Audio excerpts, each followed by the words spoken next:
afternoon and welcome to Mimi's Kitchen. Today we are going to learn how to make a quick Tex Mex dip. And what I mean by that is because we're going to use salsa. That's probably about the next part of it. So here we go. So what you want to do is I'm just using a pan. You can use a bowl, you can use whatever you want. We start out with 2 boxes of cream cheese. This is inexpensive as well, so you can go with the Kroger brand. We start out with sour cream. We also will have a hearty dip of ranch packet mix.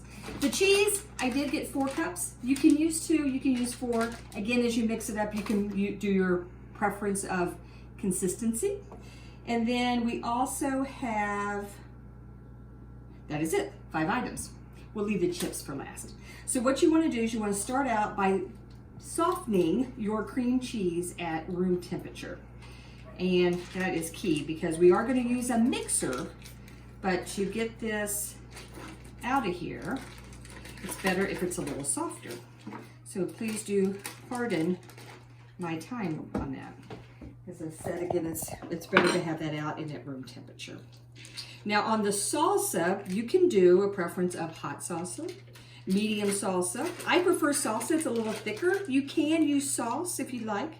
You don't necessarily have to use the salsa if you prefer not to have the tomatoes and things like that in it. You can really use whatever kind you want.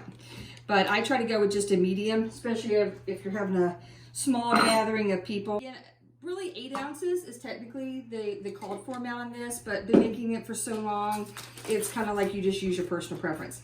The whole packet of the ranch dip mix, you will put that whole packet in there, okay? And then you will put in sour cream. Now sour cream, again, this is a 16-ounce container. You can use 8 ounces. And again, it's one of those things that once you start using you mix it up, you'll see the consistency. You may prefer to use all of it. And if you know you're gonna have a larger crowd, by all means, use all of it. And then I'm gonna go ahead and put the cheese in here. And again, I have 4 cups, not necessarily do you need 4 cups. We have here a nice nacho taco. You can do cheddar, you can do whatever cheese you want. The big thing is you just want that consistency.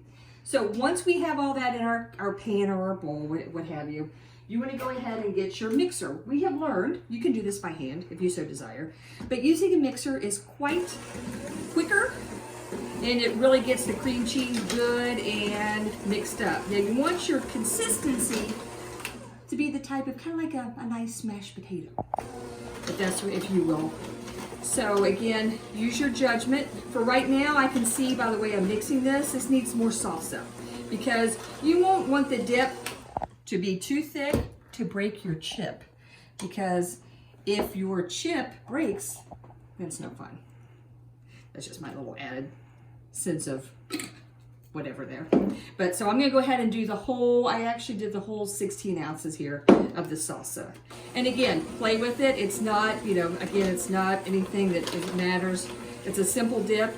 Haven't had anybody tell me that they don't like it. It's been very successful. I know my daughter has me make it all the time for different things. We try to do it at Christmas because it's a quick little filler before, or a Thanksgiving little filler, even though it is considered kind of like a Tex Mex dip. So that's probably good right there. So I'm gonna go ahead and turn this off and kind of give you a little diagram here. Again, if you want to leave it a little chunkier, you can. For the cream cheese, I prefer not, because again, unless you do the actual dip chips, it will break your chips. So you can't go cheap on the chips. So here is the consistency of it. All right, may not look very appetizing, but it does taste good. So final note, here, let me get this out of the way here. Final note, Tostitos Scoopables would probably be your best chip because it's thick. So again, once you get done, you're ready to serve if you waited till the last minute to make it, or if you want to chill it and put it in the fridge. It usually lasts, you know, 3 or 4 days, no problem. But this is it. This is my Tex Mex dip, and just enjoy.